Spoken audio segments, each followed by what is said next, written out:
The Galactic Council chamber stretched across 3 kilometers of polished crystal, its transparent floors revealing the swirling nebula below. Representatives from 47 species sat in their designated zones, atmospheric bubbles keeping each delegation alive in their preferred environments. The floated in methane clouds, the basked under heat lamps that would melt steel, and the hive mind pulsed with bioluminescent thought patterns. Commander Sarah stood at the human delegation podium, her crisp uniform a stark contrast to the exotic forms surrounding her. Behind her, Admiral and Doctor waited silently, their faces carved from stone. The humans had requested this emergency session 3 weeks ago. It had taken this long just to get on the schedule. Distinguished members of the Galactic Coalition, Sarah began, her voice translated simultaneously into 46 languages by the chamber's neural network. We come before you with urgent intelligence regarding the Void Sector expedition. A ripple of dismissive gestures passed through the assembly.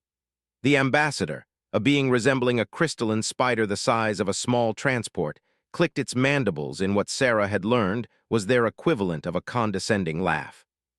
The humans wish to speak of dangers again, this translator droned. How predictable.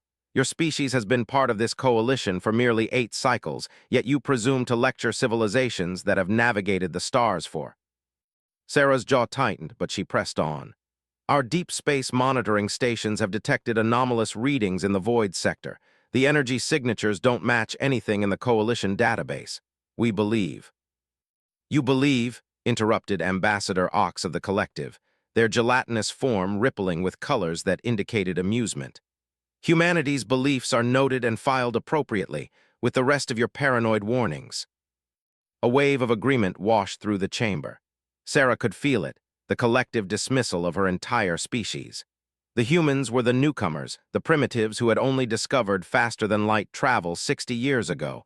What could they possibly know that the ancient races didn't? Doctor stepped forward, her tablet glowing with data. If you would examine our findings.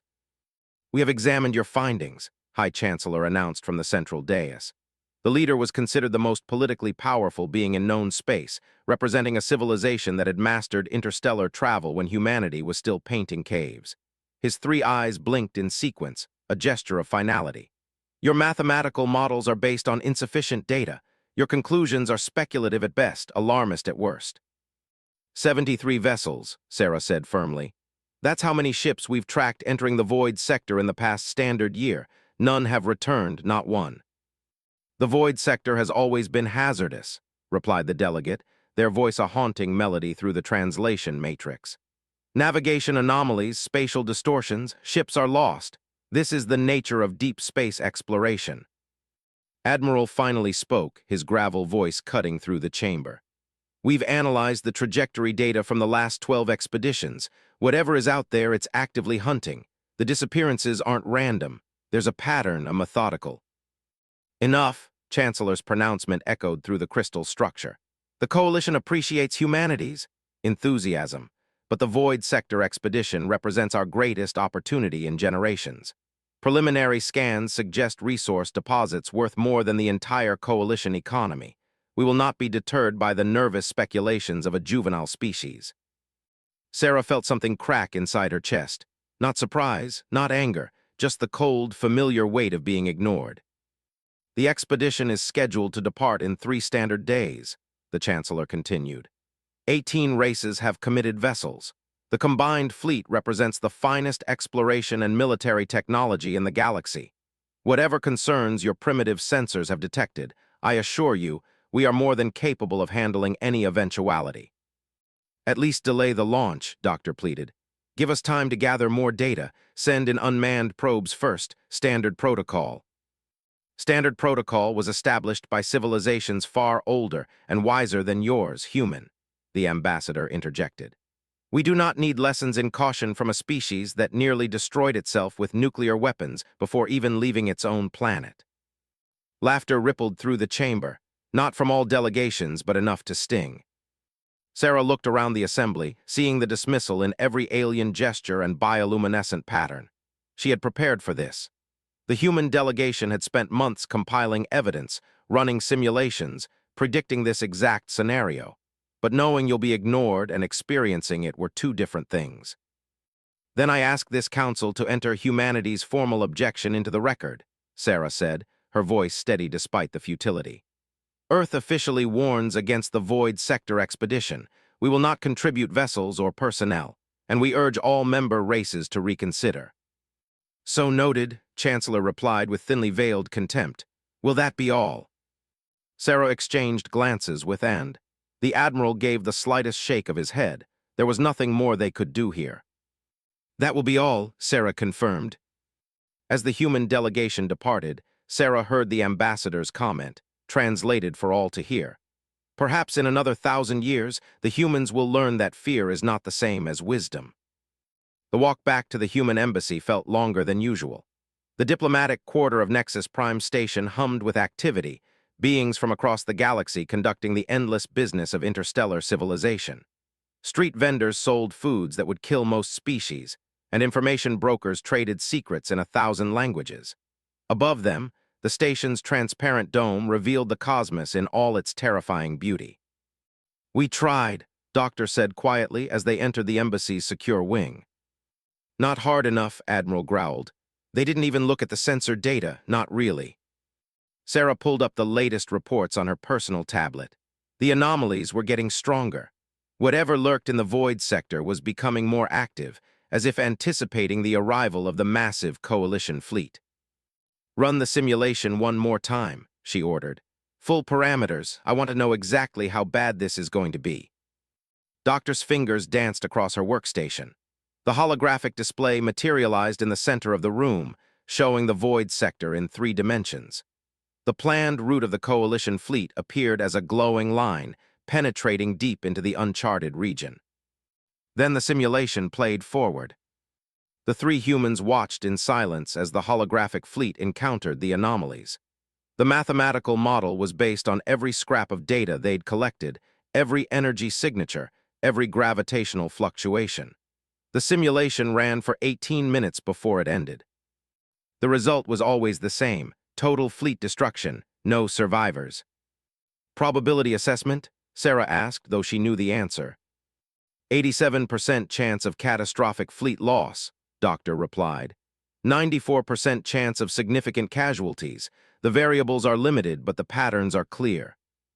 Admiral poured himself a glass of synthetic bourbon, a luxury imported from Earth at great expense. They're going to die, all of them, and they won't even see it coming because they're too damn arrogant to listen. We have a responsibility, Sarah began. We fulfilled our responsibility, interrupted, his tone sharp. We warned them, we provided evidence, we followed every protocol in the Coalition Charter, they made their choice.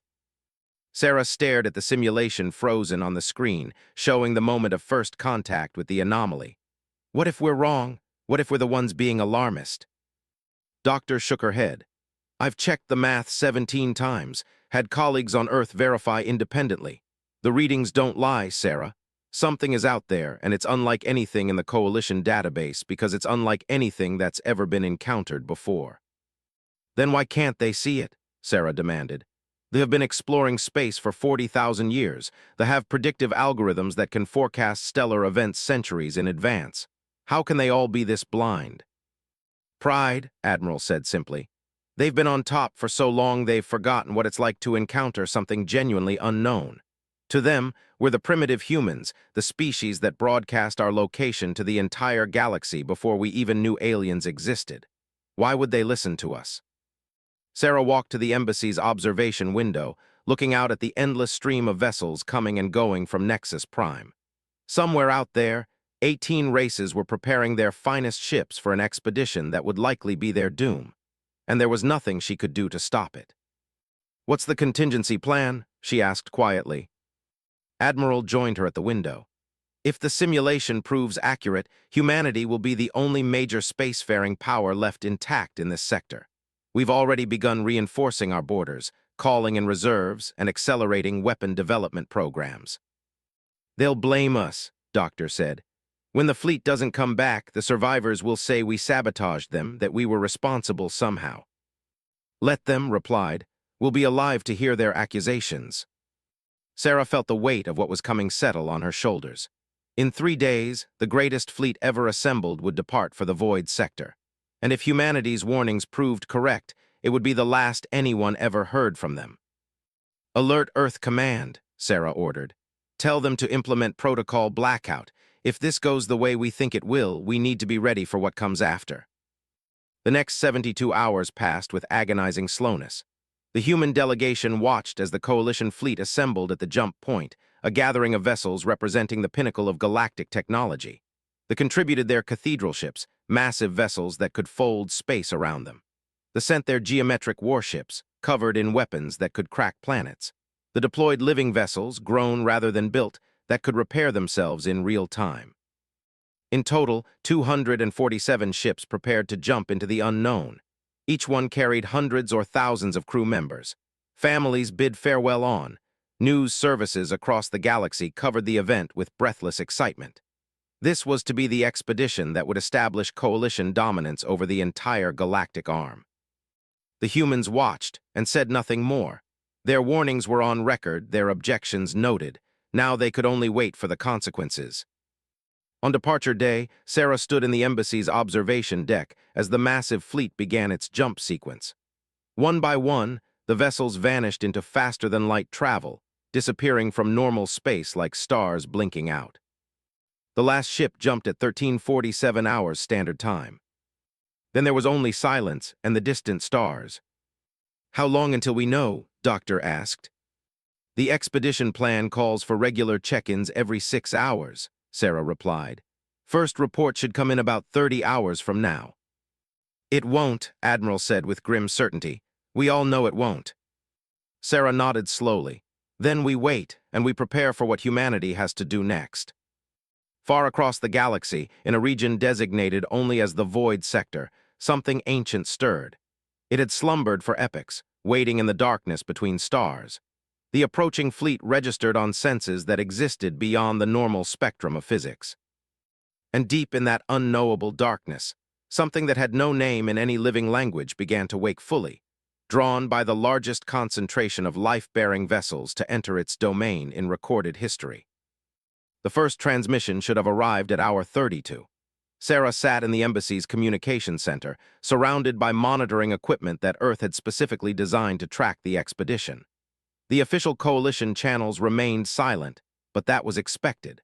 What concerned her was that humanity's own deep space arrays, positioned along the periphery of explored space, weren't detecting anything either.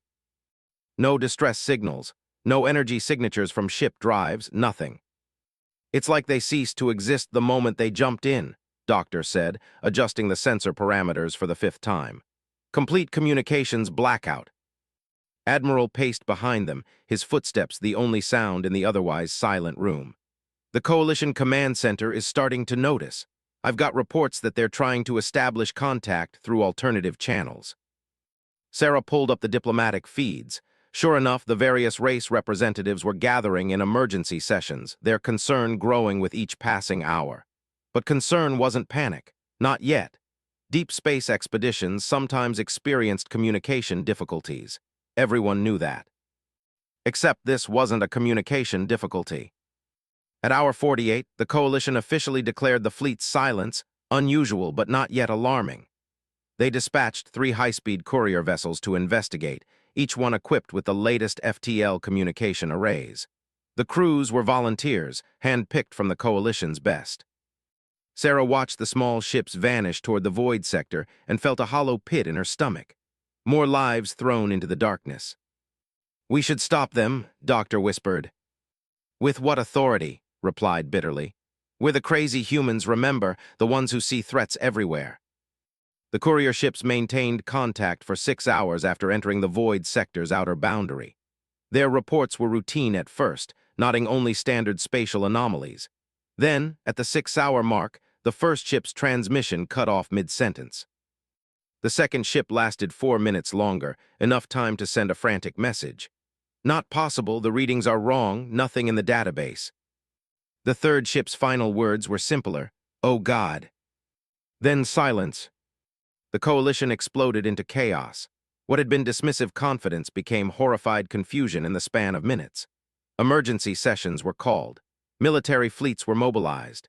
And through it all, Sarah watched the same species that had laughed at humanity's warnings now scramble to understand what they had unleashed. Chancellor requested an emergency meeting with the human delegation. Sarah made them wait 6 hours, a petty revenge that satisfied nothing but felt necessary anyway. When they finally sat across from each other in the High Chancellor's private chambers, the leader looked diminished somehow. His 3 eyes no longer carried that casual superiority. "Commander," he began, his translated voice lacking its usual condescension, "we require humanity's assistance in understanding what has occurred." Sarah laid out a data tablet containing everything they'd tried to present 3 days ago. "This is the analysis we attempted to share with the Council, the energy signatures we detected, the pattern of disappearances, the mathematical projections." The Chancellor's primary eyes focused on the data while his tertiary eye watched Sarah's face. "You knew this would happen." "We suspected, we warned, we were ignored." "The expedition, the entire fleet, is most likely destroyed," Sarah finished for him. "Though we can't confirm that without better data, what we can confirm is that something in the void sector is actively hostile and far more powerful than anything in your database." The Chancellor's chromatic skin shifted through colors Sarah had never seen before.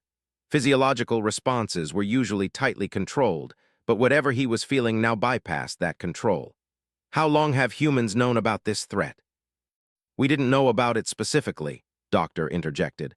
"We identified the anomalies and recognized we were seeing something unprecedented. Our analysis suggested extreme caution. That's what we tried to communicate."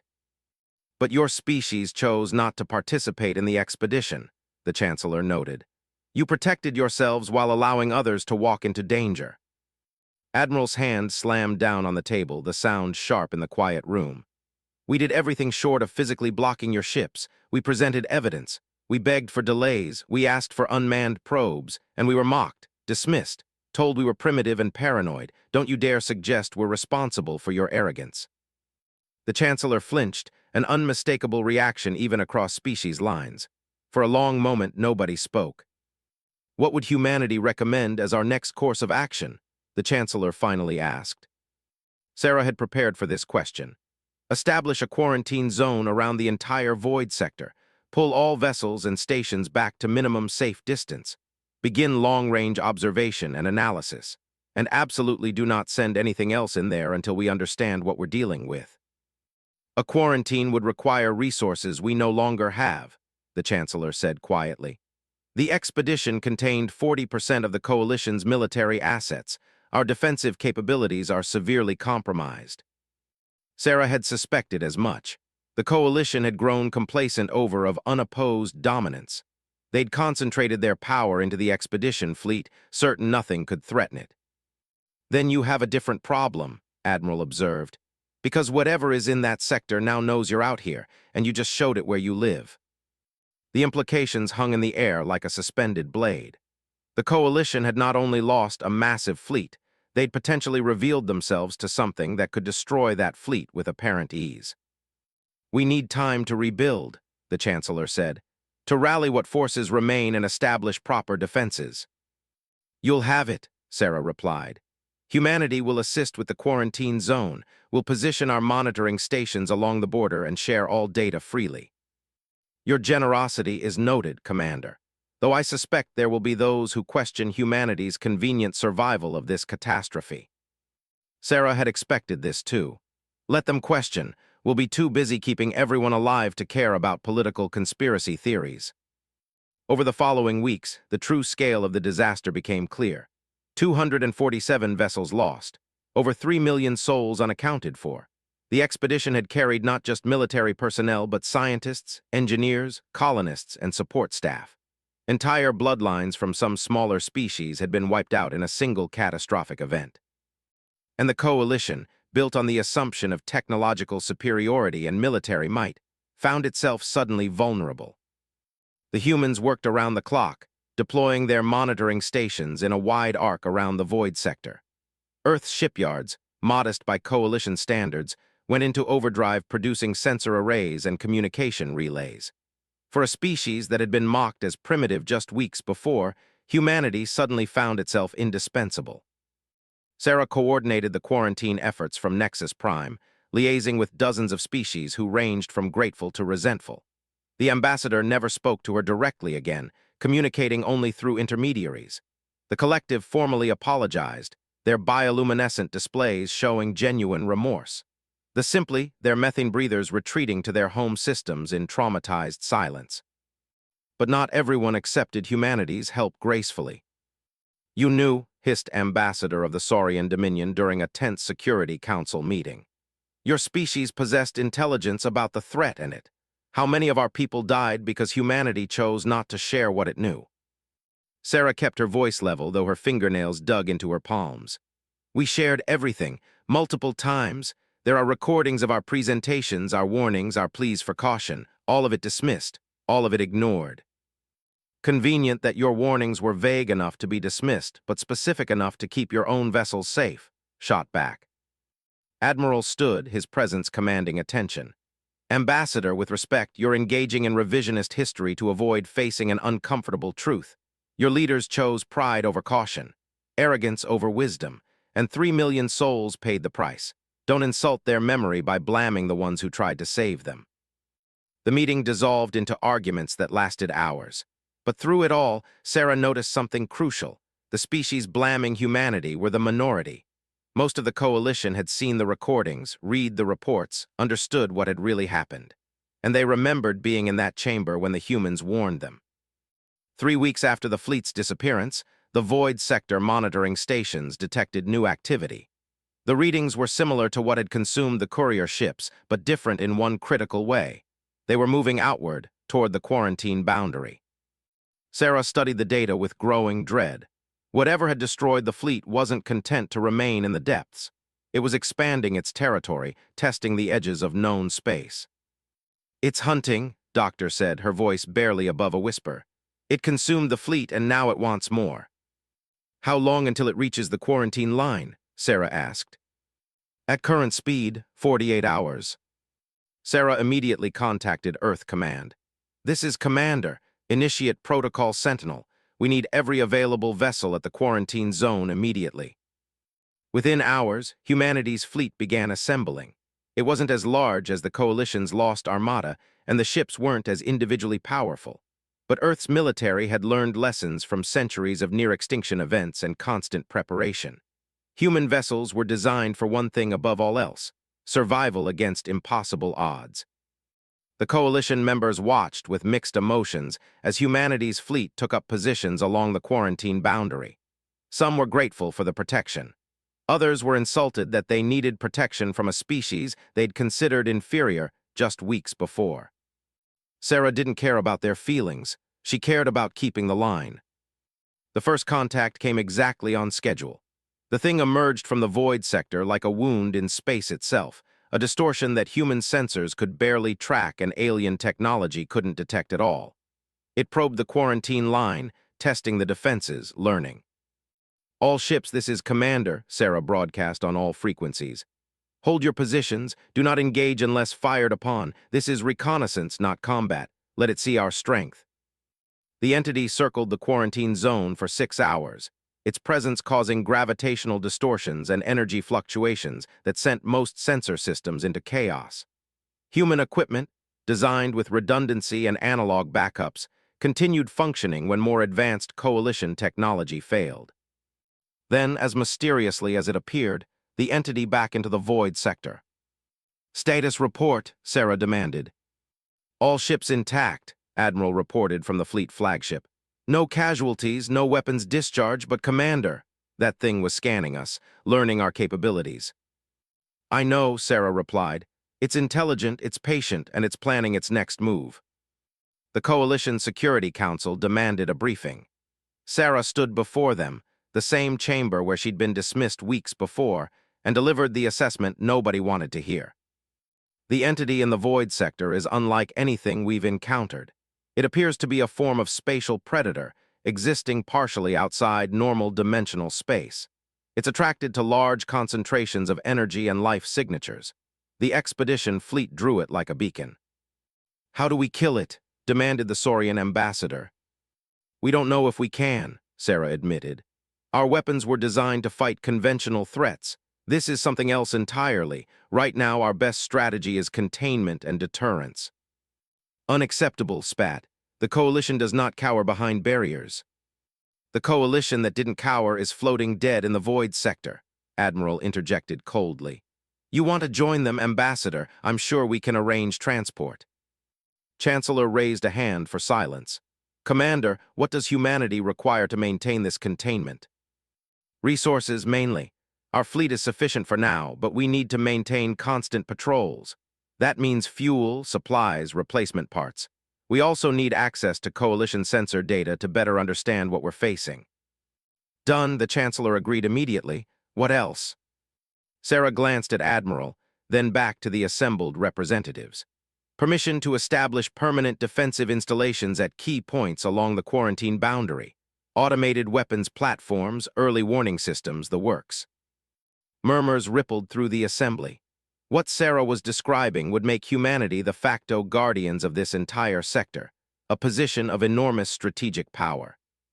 The Coalition appreciates humanity's efforts, the ambassador interjected. But such installations could be seen as humanity claiming territory beyond its authorized zones. They could also be seen as humanity doing what you all refuse to do, Sarah shot back. Protecting the galaxy from a threat you awakened. But if you'd prefer to handle the quarantine yourselves, by all means. The silence stretched.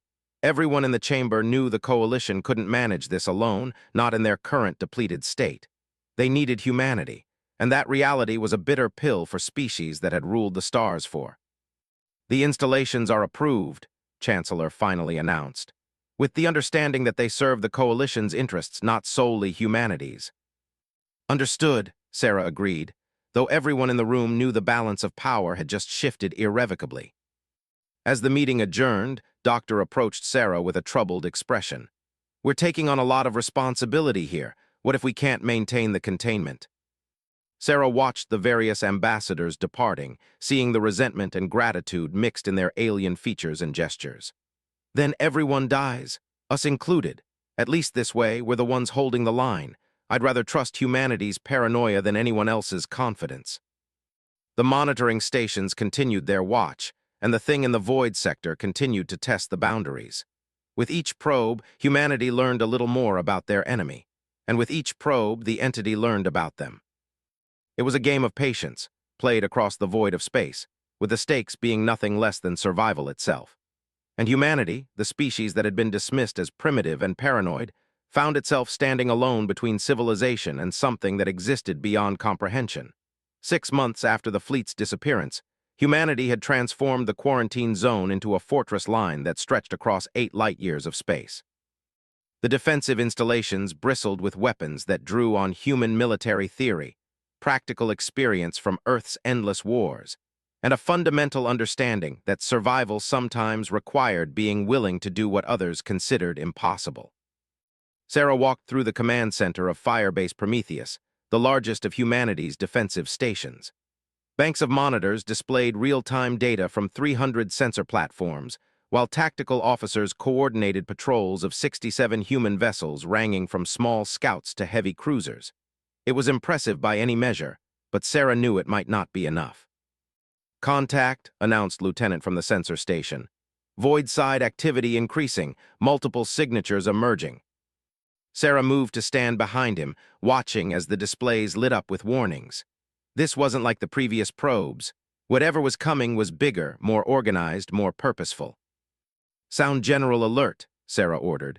All ships to battle stations. Contact Coalition Command and inform them we may have a breakthrough attempt. The klaxons echoed through the station as crews rushed to their positions. Sarah opened a fleet-wide channel. This is Commander to all vessels. We've trained for this.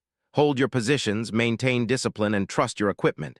If that thing wants through, it'll have to go through us first. The entity emerged from the void sector like a tidal wave of distorted space. It was massive, far larger than anything they'd detected before, and it moved with terrible purpose toward the quarantine line.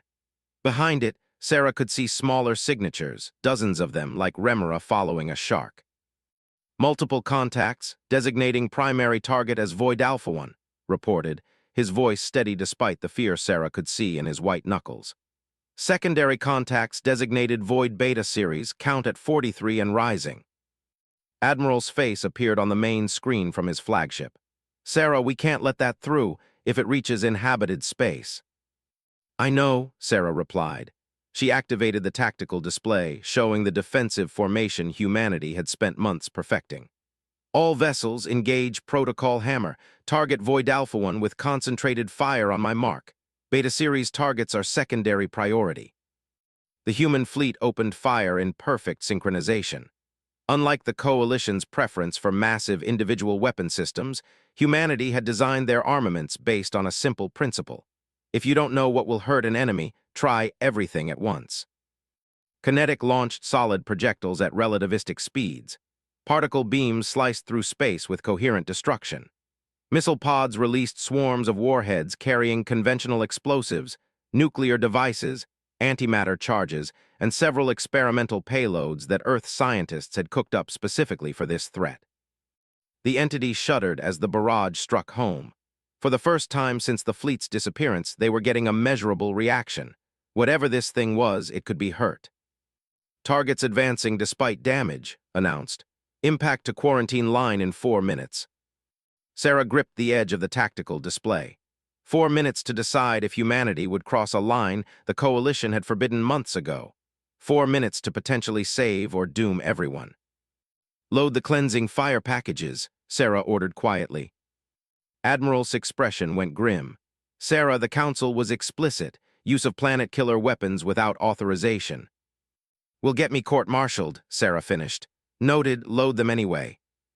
The cleansing fire weapons were humanity's nuclear option, literally.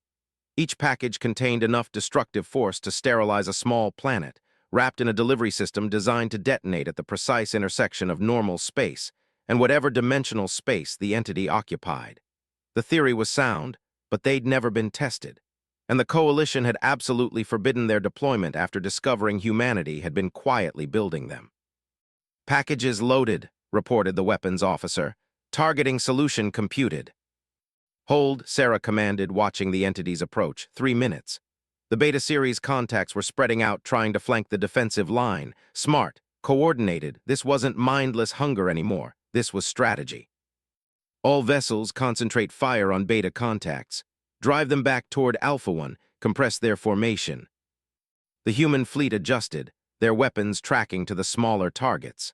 The Beta entities, each one larger than a Coalition cruiser, recoiled from the focused assault. They fell back toward the primary entity, clustering together just as Sarah hoped. Range, she asked. 2 minutes to quarantine line, responded. Sarah took a breath. Somewhere behind her, Doctor was running calculations, preparing for the worst. Somewhere on Earth, her family was probably watching the news feeds, not knowing their daughter was about to commit an act that might start a war with the Coalition or save it from extinction. Fire-cleansing fire packages, full spread. 10 missiles launched from the human fleet, each one accelerating to velocities that made their Coalition counterparts look like toys. They covered the distance in seconds, corkscrewing through space to avoid point defense that never came. The entity didn't understand what was coming. It had never encountered weapons like these. The missiles detonated in sequence, each explosion building on the previous one, creating a cascade of nuclear fury that existed simultaneously in multiple dimensional spaces. The visual was spectacular, a flower of destruction blooming in the void, but the sensor readings were what mattered. The entity screamed, not in sound which couldn't propagate through space, but in a wavelength that every sensor on every ship detected simultaneously. It was pain, rage, and something else. Something that translated across every language barrier as pure, primal fury. Then it began to retreat, pulling back into the void sector. The Beta entities followed, their formations broken, their coordinated assault shattered. Confirm retreat, Sarah ordered. I want constant monitoring. If it so much as twitches back this direction, I want to know immediately. The command center erupted in cheers, but Sarah couldn't share their relief. She knew what came next.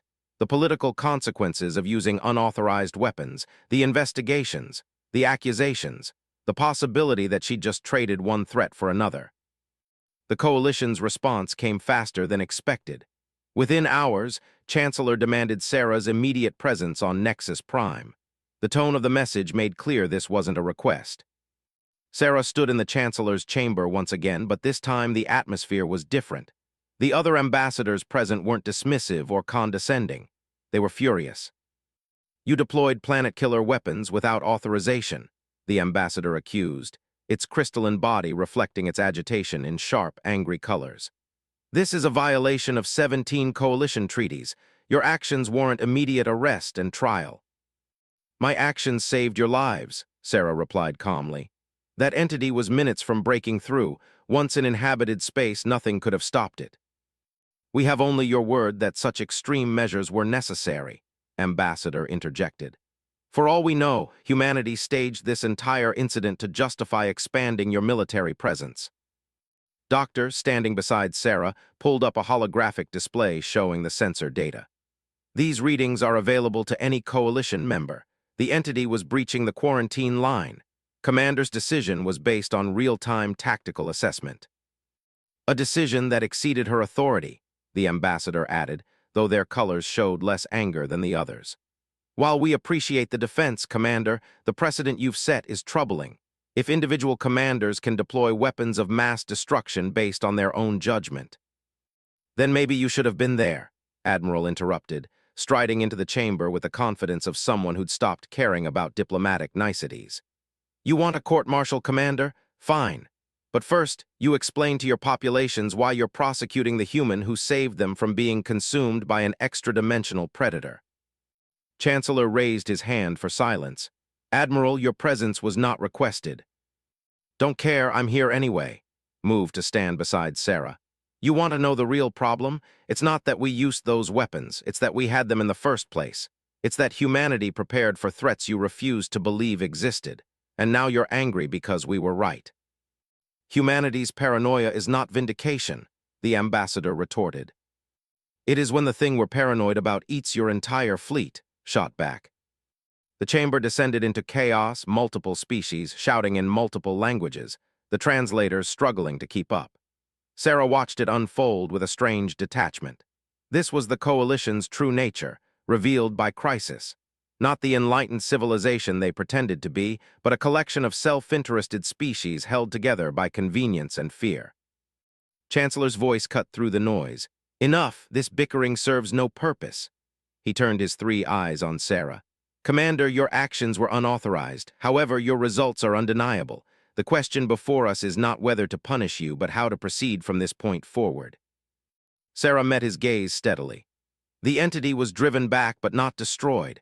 It will return, probably stronger, definitely angrier. We need to expand the defensive perimeter, deploy more weapons platforms, and prepare for a sustained campaign. This isn't over." "And who would command this expanded defense?" asked the Saurian ambassador. "You, Commander. Should humanity be given total military control over Coalition space?" "Yes," Sarah said simply. The chamber exploded in outrage, but Sarah continued over the noise. "Look at the facts. Your fleets are gone. Your military infrastructure is devastated. You're vulnerable in ways you haven't been in. Meanwhile, humanity has working defenses, functional strategies, and the will to do what's necessary. You can accept our help gracefully, or you can let pride kill you. Your choice." "This is extortion," hissed. "This is reality," Admiral corrected. "You needed us to save you. You'll need us to keep you safe. And yes, that means accepting that the species you mocked 6 months ago is now the only thing standing between you and extinction. Deal with it." Chancellor was silent for a long moment, his skin shifting through colors that indicated deep thought. Finally, he spoke. "The Coalition cannot officially grant humanity military supremacy. The political implications would destabilize what remains of our alliance. However, we can offer a compromise." "I'm listening," Sarah said. "Humanity will be designated as the Coalition's primary defense coordinators for the Void Sector crisis. You will have operational authority over defensive operations, with the understanding that major strategic decisions require Coalition approval. In exchange, humanity agrees to share all weapons technology and tactical data with Coalition members." "No," Sarah said immediately. The Chancellor's surprise was evident. "Commander, we'll share tactical data and coordinate our defense, but our weapons technology stays with us. You want access to human military tech, you can reverse engineer it after we've used it to save you. again. That's unacceptable, multiple ambassadors protested simultaneously. Then die, said bluntly. Because that thing in the void sector doesn't care about your sensibilities. It'll come back, and when it does, you'll need every weapon we can throw at it, including the ones you're currently crying about. Sarah watched the Chancellor's internal struggle play out across his chromatic skin. Pride versus survival, the fundamental choice that defined this entire crisis. Your terms are accepted, Chancellor finally announced. Humanity will serve as primary defense coordinators with full operational authority in matters relating to the void sector threat. Authorization codes and command access will be transferred immediately. The chamber fell silent. Everyone understood what had just happened. In 6 months, humanity had gone from dismissed newcomers to the Coalition's primary military force. The balance of galactic power had shifted, not through conquest or politics, but through simple competence in the face of existential threat. The Council is adjourned, the Chancellor declared. Commander Admiral, please remain. We have logistical matters to discuss. As the other ambassadors filed out, Sarah caught the representative's parting glare. The crystalline being would never forgive humanity for this reversal. Others would harbor similar resentments. Sarah had just made powerful enemies. But she'd also secured humanity's position as indispensable. And in a galaxy where they'd been dismissed as primitive just months before, that was victory enough. After the others left, Chancellor's demeanor changed. The rigid formality melted slightly, replaced by something that looked almost like weariness. You understand what you've taken on, Commander. This responsibility will define humanity's place in the galaxy for generations. I understand, Sarah replied. We tried to avoid it. We warned you. We begged for caution. But since you wouldn't listen, since you forced this situation, we'll handle it our way. And what is humanity's way? The Chancellor asked. Admiral answered. We assume everything can go wrong. We plan for the worst possible scenario. We prepare weapons we hope we'll never use. And we never, ever assume we're safe just because we're technologically advanced. A grim philosophy, the Chancellor observed. It's kept us alive, Sarah said, which is more than I can say for your philosophy. The Chancellor flinched but didn't argue. He couldn't. The evidence was floating dead in the void sector. What do you need? He asked finally. Sarah pulled up her prepared list. 6,000 personnel to crew the defensive stations. Raw materials for 300 additional weapons platforms. Authorization to mine asteroids in the buffer zone for resources. And complete sensor access to all remaining Coalition military installations. Done, the Chancellor agreed without hesitation. What else? Honesty, Sarah said quietly. The fleet that went into the void sector, what exactly were they looking for? Because I don't believe it was just resource deposits. The Chancellor's silence was answer enough. Doctor's eyes widened as she made the connection. They were looking for something specific, something you knew was there. That's why the expedition was so large, so well-armed. You weren't exploring, you were hunting. We detected energy signatures, the Chancellor admitted slowly. Ancient technology, possibly from one of the precursor races. The potential value was incalculable. We thought the risk was acceptable. You thought you could take on a precursor weapon and win, Admiral said incredulously. Your arrogance didn't just doom your fleet. You deliberately poked something that should have been left alone. We believed we could control it, the Chancellor said. We were wrong. Sarah felt a cold fury building in her chest. How many other secrets are you keeping? What else haven't you told us about the void sector? Nothing, the Chancellor insisted. That was all we knew. The rest was speculation and hope. Hope, Sarah repeated bitterly. 3 million dead because of hope. The Chancellor had no response to that. What could he say? His civilization's hubris had cost more lives than most wars in human history. And now he was asking the species he'd dismissed to clean up the mess. We'll do our jobs, Sarah finally said. We'll hold the line, coordinate the defenses, and do everything we can to keep that thing contained. But don't expect gratitude. Don't expect us to forget how we got here. And don't ever tell us we're being paranoid again. Understood, the Chancellor replied quietly. As Sarah and her team left the chamber, Doctor pulled her aside. You realize they'll never truly trust us now. We're too powerful, too independent. Some species will spend the next century trying to undermine us. Let them try, Sarah said. We've got bigger problems to worry about.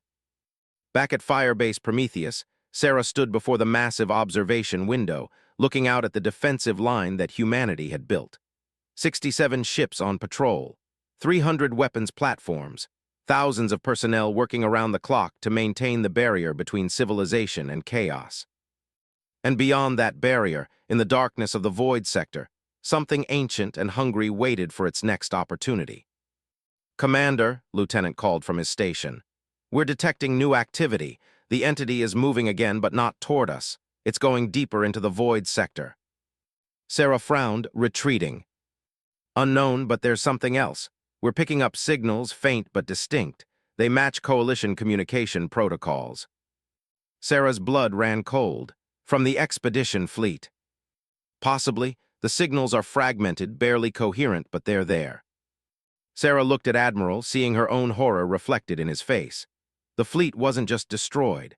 Something of it remained, trapped in that dimensional hell, sending out desperate signals that took 6 months to reach them. "Can we respond?" Sarah asked. "We could try," Doctor said slowly.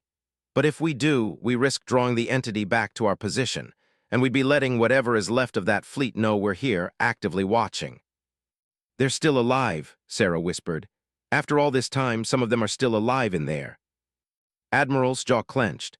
"Sarah, we can't mount a rescue operation, not into the void sector itself. We'd lose everything we have just attempting it." "I know," Sarah said, but the words tasted like ash. "I know." The signals continued, faint and broken, crying out from the darkness. And humanity, having warned the galaxy and been ignored, having saved what remained and been resented for it, now faced an impossible choice. Respond to the signals and risk everything. The signals haunted Sarah's sleep for 3 days, fragmented, desperate, growing weaker with each transmission. The Coalition's initial response was to ignore them, write them off as echoes or artifacts of sensor glitches. But Sarah had served in combat zones on Earth. She knew what a distress call sounded like, even filtered through alien technology and dimensional distortion. On the 4th day, she made her decision. "We're going in," Sarah announced during the morning briefing at Firebase Prometheus. The reaction was immediate and predictable. "Commander, that's suicide," Admiral objected. "We don't have the capability to operate inside the void sector. Our ships would be torn apart." "Not if we go in small and fast," Sarah countered, pulling up tactical displays. "One ship, minimal crew, in and out before the entity can react. We use the distress signals as navigation beacons and extract whoever we can reach." Doctor shook her head. "Sarah, the physics alone make this impossible. The dimensional distortions in there would rip apart any conventional vessel. The stresses on both hull and crew would be fatal." "Then we use an unconventional vessel," Sarah replied. She switched the display to show schematics for a ship class that made everyone in the room uncomfortable. The Prometheus-class experimental craft, designed for exactly this kind of mission. The Prometheus project had been Earth's most closely guarded secret, a vessel designed to operate in environments that would destroy any other ship. Its hull was lined with technology adapted from studying the entity's own dimensional properties. The life support systems could keep a crew alive under impossible pressures, and its propulsion used principles that most coalition physicists still considered theoretical. "That ship is untested," argued. "We've run simulations but never actual field trials." "Which is why I'm piloting it myself," Sarah said. "Along with a volunteer crew of 6. If this goes wrong, the Coalition loses 1 experimental ship and 7 people. If it goes right, we bring back survivors and intelligence that could help us understand what we're fighting."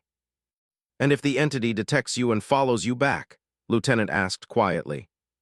Sarah had considered that scenario extensively. "Then we trigger the Prometheus's self-destruct and take it down with us. The ship's core is designed to create a dimensional collapse. Should be enough to damage or destroy anything in proximity." The room fell silent. What Sarah was proposing wasn't just dangerous, it was almost certainly a one-way mission. The Prometheus might get in, but getting back out was far from guaranteed. "I need volunteers," Sarah continued. "People who understand the risks and are willing anyway. No pressure, no judgment for anyone who declines. This isn't a standard military operation." Admiral stood. "I'm in." "Absolutely not," Sarah said immediately. "The fleet needs you here. If I don't come back, someone has to maintain the defensive line." Then I'll go, Doctor offered. You'll need someone who understands the dimensional physics. Sarah wanted to refuse, but was right. This wasn't a mission she could complete alone. Accepted, 4 more volunteers. By the end of the day, she had 23 applicants. Sarah chose carefully: lieutenant for sensors and navigation, engineer for keeping the experimental systems functional, medical officer for treating any survivors, and sergeant for security. Each one understood they might not return. The Prometheus launched 48 hours later, its sleek black hull designed to slip through space like a knife through water. The vessel was small, barely 60 meters long, with most of that length dedicated to the experimental drive system and dimensional stabilizers. The crew compartment was cramped, utilitarian, and packed with survival gear. All systems nominal, engineer reported as they cleared Firebase Prometheus. Dimensional stabilizers online, core temperature rising to operational levels. Sarah sat in the command chair, watching the void sector approach on the. From this distance, it looked peaceful, just another region of space marked by slightly unusual stellar density. But the sensor readings told a different story. Space itself was wrong there, twisted and bent in ways that conventional physics. Activating dimensional shields, Sarah ordered. Reduce normal space presence to minimum. We're going in quiet. The Prometheus shimmered, its hull taking on an almost translucent quality as the shields folded the ship partially out of conventional reality. It was deeply uncomfortable, like existing in 2 places simultaneously, but the technology worked. They became something that was barely there, a ghost ship sliding between dimensions. Crossing the quarantine boundary, announced. Signal beacons are holding steady. I've got a fix on the distress calls. Bearing 327 Mark 8, distance approximately 60,000 kilometers inside the sector.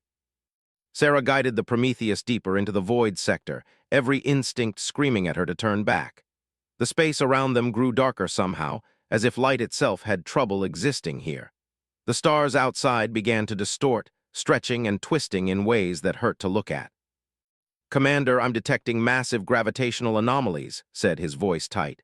"They're moving, circling us." "The entity?" Sarah asked. "Multiple entities, dozens of them. The Beta-class signatures we detected during the attack. They're everywhere." Doctor studied her instruments. "They can't seem to detect us properly. The dimensional shields are working, making us appear as just another spatial distortion. But if we power up weapons or try to transmit..." "We'd light up like a beacon," Sarah finished. "Understood, silent running until we have survivors aboard." The Prometheus crept deeper into hell. Around them, the Beta entities prowled through twisted space, each one massive enough to swallow a cruiser whole. Through the distorted, Sarah could make out their shapes, if shapes was even the right word. They existed in multiple dimensions simultaneously, their forms shifting and changing depending on which dimensional plane was most visible at any moment. "Distance to signal source?" Sarah asked. 30,000 kilometers and closing, replied. "Commander, I'm picking up something else. Debris, lots of it. This is what's left of the expedition fleet." The wreckage came into view gradually, revealed through the dimensional distortions like images emerging from fog. What remained of 247 ships floated in a graveyard that stretched across thousands of kilometers. But this wasn't just destruction. The vessels had been altered, twisted, incorporated into something else. "Oh God," whispered, "what did it do to them?" The ships had been fused together into massive structures that any conventional design principles. Hull metal flowed like liquid into impossible geometries. Entire vessels served as building blocks in constructs that stretched across multiple dimensions. And throughout it all, there were lights, flickering and pulsing like neurons in a vast alien brain. "It's building something," Doctor said, her voice filled with horrified awe. "Using the fleet as raw materials, this isn't just predation, it's construction." "The distress signals are coming from one of those structures," reported. "The largest one approximately 10 kilometers ahead." Sarah maneuvered the Prometheus closer, weaving between the grotesque monuments to coalition hubris. As they approached the source of the signals, the structure's purpose became clearer. It wasn't just fused ships, it was a prison. Sections of vessels remained partially intact, their hulls serving as cells that contained hundreds of survival pods. Through the external sensors, Sarah could make out life signs inside the pods. Weak, fatting, but alive. The entity had taken prisoners. Can we dock? Sarah asked. Engineer studied the structure. There's an opening that looks like it might have been a hangar bay once. If I'm reading this right, it still has atmosphere, contaminated but breathable with filters. Do it, Sarah ordered. Keep scanning for the entity. The moment it shows interest in us, we abort and run. The Prometheus slipped into the twisted hangar, its shields flickering as they transitioned from the dimensional instability outside to the barely more stable environment within. The moment they touched down, Sarah felt the weight of wrongness pressing against her mind. This place wasn't meant for human comprehension. Environmental suits on, Sarah commanded. Weapons hot but safe. We go in, we grab as many survivors as we can carry, and we leave. No heroics, no exploration, clear. Her crew acknowledged, and they moved into the structure. The interior was nightmare architecture, corridors that curved in ways that hurt geometry, lighting that came from sources that didn't exist in normal space. But through it all, they could hear it, the faint pinging of distress beacons. They found the first survivors in what had once been the mess hall of a cathedral ship. 53 survival pods, each one containing a being in suspended animation. The pods were still functional, their power sources somehow sustained by the structure itself. Start loading them onto the Prometheus, Sarah ordered. How many can we carry? Maybe 100 if we pack them tight, the engineer replied. Any more and we risk overloading the life support. Sarah looked at the pods, knowing there were hundreds more scattered throughout this prison. 100 survivors out of 3 million. It wasn't enough. It would never be enough. There's something else, Doctor called from across the chamber. She stood before a terminal that still functioned, its display showing data that made no sense to human eyes. The entity is learning from them. It's kept them alive to study them, understand them. This isn't just a prison, it's a laboratory. Can you access the system? Sarah asked. I think so. Give me a few minutes. While worked, the rest of the crew hauled pods back to the Prometheus. Sergeant and moved with practiced efficiency, their magnetic sleds carrying 4 pods at a time. Sarah helped, her muscles straining under the effort despite the reduced gravity. On her 5th trip, Sarah heard it, a sound that shouldn't exist in the vacuum of space, filtering through her suit's audio sensors. Singing. Someone was singing, the melody distorted but unmistakably human. Did you catch that? Sarah asked. Affirmative. Audio source is approximately 300 meters deeper into the structure. Commander, we should focus on the pods we can access. Sarah knew he was right, but the singing continued, a human voice in this alien hell, and she couldn't ignore it. Keep loading, I'll check it out, 2 minutes. She moved deeper into the structure, following the sound. The corridors grew narrower, more twisted, until she emerged into a chamber that made her stomach lurch. The room existed in at least 5 dimensions simultaneously, its geometry shifting as she moved through it. And in the center, suspended in a field of distorted space, was Captain James Murphy of the Coalition vessel. Sarah recognized him from the expedition roster. He was alive, conscious, and singing an old Earth folk song. Captain Murphy, Sarah called out. His eyes focused on her, and for a moment she saw recognition, then something else. You shouldn't have come, it's waiting, learning, we showed it everything. We're here to rescue you, Sarah said, studying the field holding him. Can you move? Don't want to, Murphy replied, his voice dreamy. It speaks to me here, shows me things. The universe is bigger than we thought, Commander, so much bigger, and we're so small. Sarah felt ice in her veins. How do you know my name? It knows your name, it watches the boundary, sees your ships, studies your weapons. You heard it, Commander, made it angry, but also curious. It wants to understand what made pain possible. I need help in here, Sarah transmitted. We've got a survivor, but he's not in a pod, some kind of stasis field. Doctor arrived first, her scanner active. Her face went pale behind her helmet. Sarah, that's not a stasis field, that's the entity. It's inside him, around him. They're connected. Murphy smiled. I volunteered. When it took the fleet, I offered myself, wanted to communicate, understand, and I do now, I understand everything. Captain, we need to get you out, Sarah insisted, though a growing part of her knew it was impossible. Can't leave, Murphy said. I'm part of it now, part of its collection, but I can give you something, a warning, a gift. It's coming for your boundary again, soon, with everything it's built, everything it's learned. And this time it won't just probe, it'll break through. When? Sarah demanded.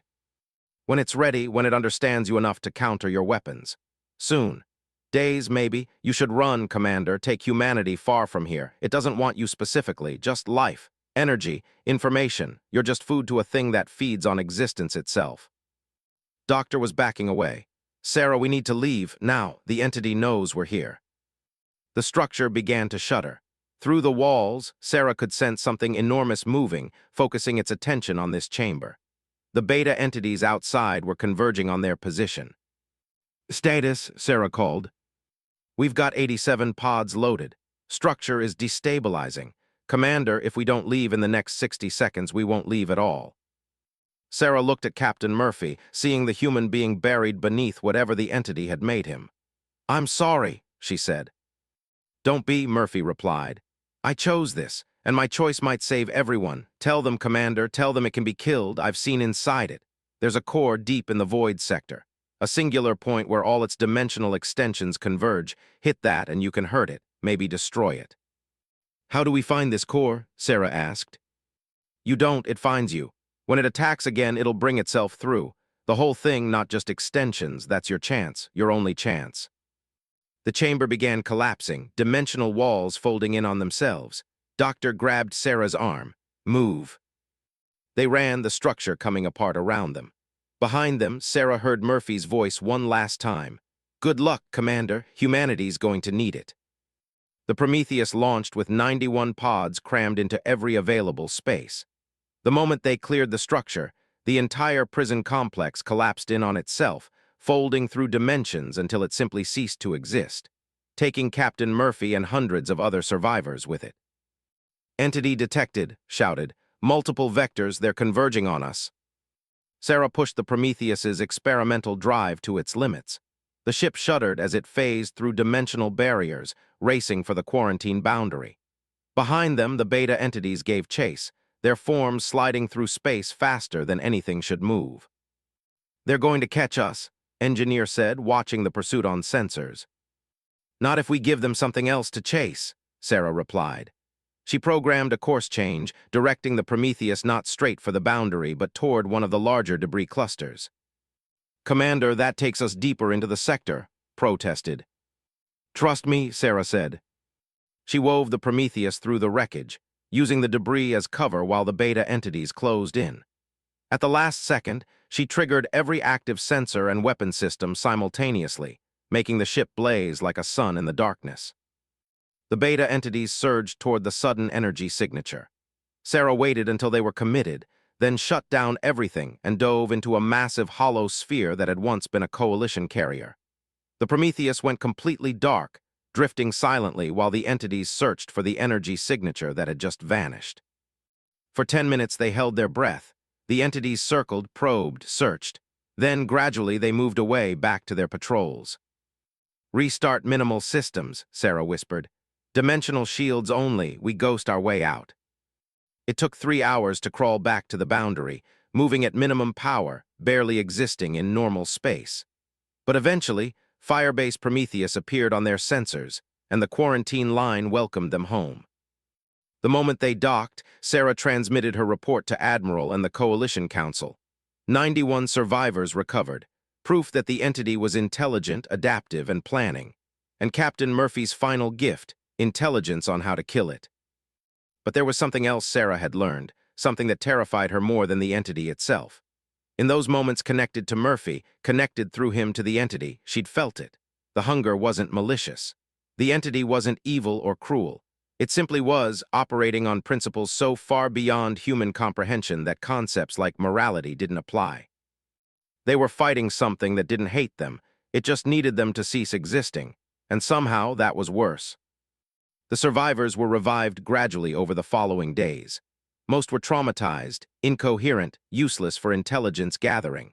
But a few, like Science Officer OK, retained enough clarity to confirm Murphy's information. It's building an invasion force, OK told the debriefing team. Using our ships, our technology, even our crew, everything the expedition brought, it's incorporating, learning. In a week, maybe 2, it'll be ready. Sarah stood before the Coalition Security Council one final time, her exhaustion evident but her voice steady. We have 2 choices. Evacuate this entire sector and hope the entity doesn't follow, or we prepare for the fight of our lives and try to kill this thing before it consumes everything." "Can it be killed?" Chancellor asked. Captain Murphy believed so. He gave us a target. When the entity attacks, it'll have to commit its core presence. That's when we strike. "And if we fail?" the ambassador asked quietly. Sarah met their bioluminescent gaze. "Then we make sure we hurt it badly enough that it thinks twice about hunting sentient life again." The council voted. 32 species chose to stay and fight. 15 chose to evacuate to distant sectors. The coalition, already fractured, was breaking apart under the pressure. But humanity wasn't leaving. Earth's fleets were mobilizing, its factories working around the clock to produce weapons the coalition had once forbidden. The defensive line was being reinforced with everything human ingenuity could devise. Sarah returned to Firebase Prometheus and looked out at the void sector, knowing what was coming. They'd ignored humanity's warnings. They'd learned the hard way. And now, whether they wanted it or not, humanity would have to save them. The entity was coming, and this time one side would end this permanently. The attack came on a Tuesday because the universe had no sense of poetry. Sarah was reviewing defense deployments when every sensor on Firebase Prometheus screamed at once. The void sector, which had been relatively quiet for 6 days, suddenly erupted with activity that made their previous encounters look like minor skirmishes. "Multiple contacts emerging," Lieutenant announced, his voice remarkably calm given what his screens were showing. "Hundreds of signatures, no, thousands. Commander, the entire sector is lighting up." Sarah pulled up the tactical display and felt her blood run cold. The entity wasn't just attacking. It was bringing everything it had built, every twisted construct created from the expedition fleet, every Beta-class extension it had spawned.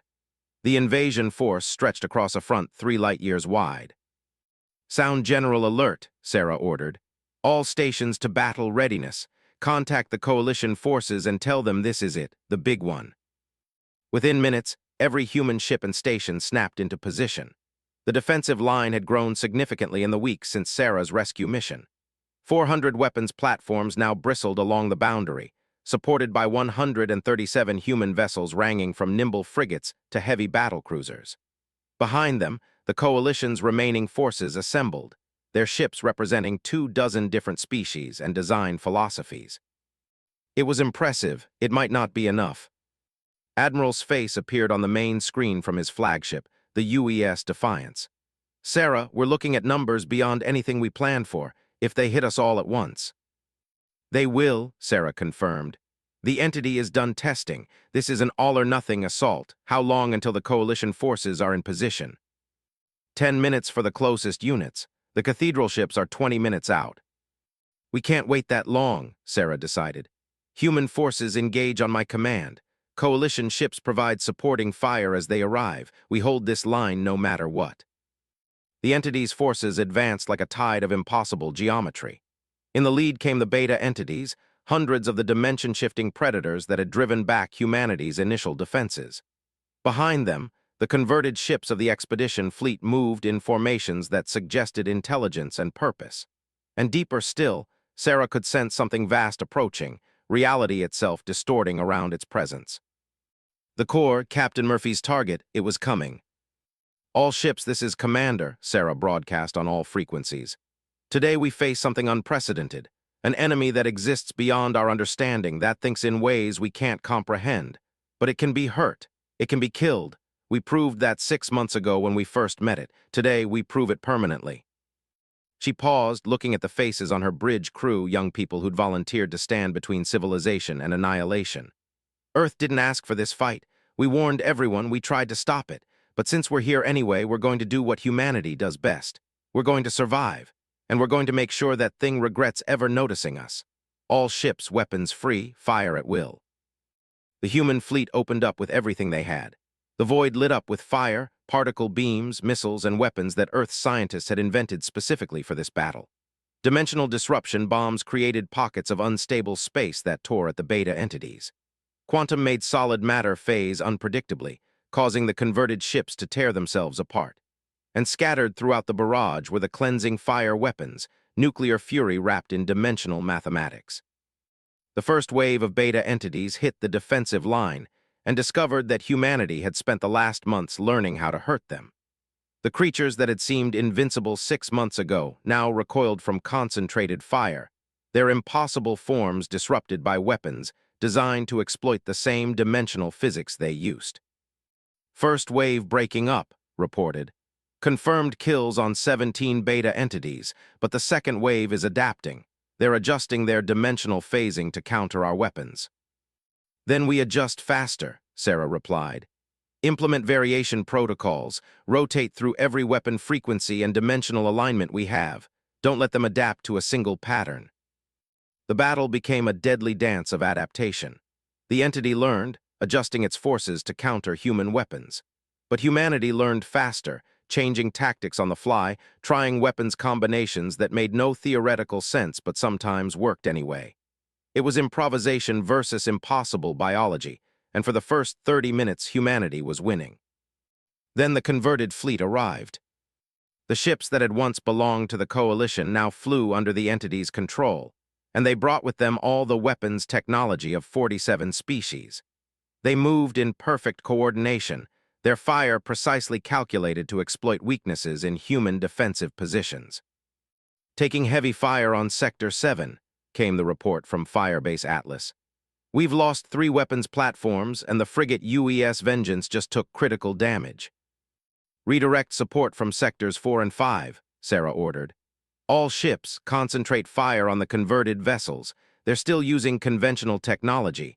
That means they can still be destroyed conventionally. The human fleet adjusted, pouring fire into the approaching converted ships. Unlike the beta entities, these could be killed with standard weapons. But there were so many of them, and they fought with an intelligence that no autonomous system should possess.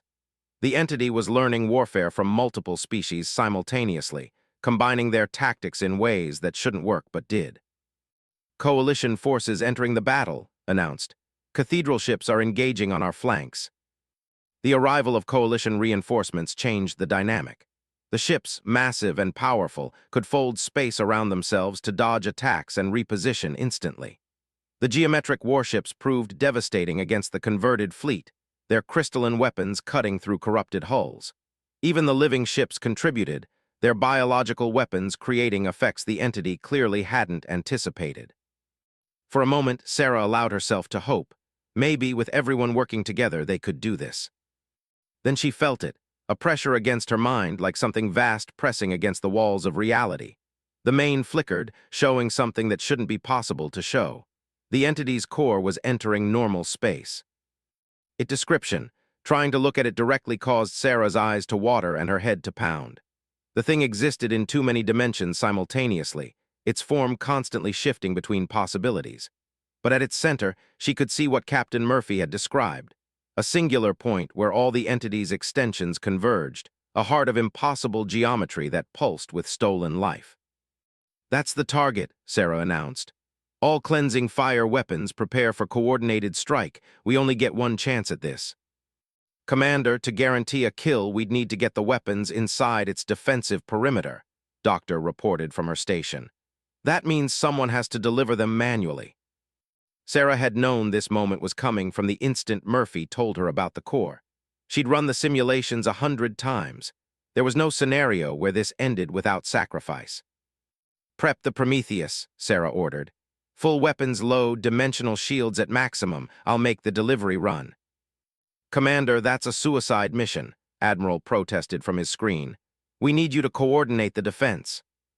You can coordinate as well as I can, Admiral. Better, probably. But I'm the only one who's been inside the void sector and come back. I know what I'm flying into. Sarah stood, her decision made. You have command of the defense. Hold this line until I complete my mission. If I fail, fall back to secondary positions and prepare for prolonged siege. Sarah began. That's an order, Admiral. Sarah cut the connection and turned to her crew. You're with me. We're taking the Prometheus into that thing's core and we're ending this. Her crew didn't hesitate. They'd flown with her into the void sector once before. They'd do it again. The Prometheus launched from Firebase Prometheus 8 minutes later, its hull packed with enough cleansing fire weapons to crack a moon. The small ship dove into the battle, weaving between capital ships and converted vessels, racing toward the entity's core. Multiple targets locking onto us, announced. Beta entities converging from all vectors. Ignore them, Sarah ordered. All power to shields and engines. We don't fight, we run. The Prometheus lived up to its experimental design, phasing through attacks that should have destroyed it, slipping between dimensions to avoid weapons fire. The entity's forces tried to intercept, but the small ship was too fast, too maneuverable, too determined. Approaching the core's defensive perimeter, Doctor called out. Dimensional distortions increasing exponentially, hull stress at 60% and rising. Hold together, Sarah urged the ship. Just a little longer. They punched through the perimeter, and immediately everything went wrong. Space twisted around them in ways that the dimensional shields couldn't fully compensate for. The Prometheus shuddered violently, hull plates screaming as reality itself tried to tear them apart. Shields failing, Engineer shouted. We're losing dimensional coherence. How close are we to the core? Sarah demanded. 300 kilometers, replied. But Commander, at this rate will break apart before we get there. Sarah made a decision that would haunt the survivors for the rest of their lives. Everyone to the escape pod, now. Commander began. Now, Sarah ordered. That's a direct order. Get in the pod and launch. I'll complete the mission. Her crew understood what she was saying. They'd have a chance to escape. She wouldn't. For a moment, nobody moved. Then Sergeant nodded once, grabbed Doctor, and pulled her toward the escape pod. The others followed, their faces showing grief and rage and helpless understanding. It's been an honor, Commander, Admiral's voice came through the comm. He'd been monitoring the entire run. Take care of them, Sarah replied, and make sure Earth remembers why we did this. The escape pod launched, its smaller size and simpler construction letting it slip through dimensional distortions that the Prometheus couldn't navigate. Sarah watched it go, then turned back to her controls. 200 kilometers to the core. The Prometheus was dying around her, systems failing, hull buckling, but it could make 200 kilometers. She'd make sure of it. The entity seemed to realize what she intended. The pressure against her mind increased, and Sarah felt something trying to communicate. Not words, not images, but concepts. Curiosity, confusion. Why would something so small sacrifice itself? Because that's what humans do, Sarah said aloud, knowing the thing couldn't understand her language but needing to say it anyway. We protect what we care about, even when it costs everything. 100 kilometers. The Prometheus was barely holding together, and Sarah could feel the dimensional stress affecting her own body. Her nose was bleeding and her vision blurred. But the controls still responded, and that was enough. 50 kilometers. The core was massive now, filling her, a thing of terrible beauty that existed in spaces human minds weren't meant to perceive. Sarah armed every weapon on the Prometheus, setting them to detonate simultaneously on her command. The entity's forces tried one last time to stop her. Beta entities phased in around the ship, their forms pressing against the failing shields. But Sarah had already committed. The Prometheus couldn't turn back now even if she wanted to. 20 kilometers. Sarah thought about Earth, about her family, about Admiral and her crew. She hoped they'd understand. She hoped humanity would survive.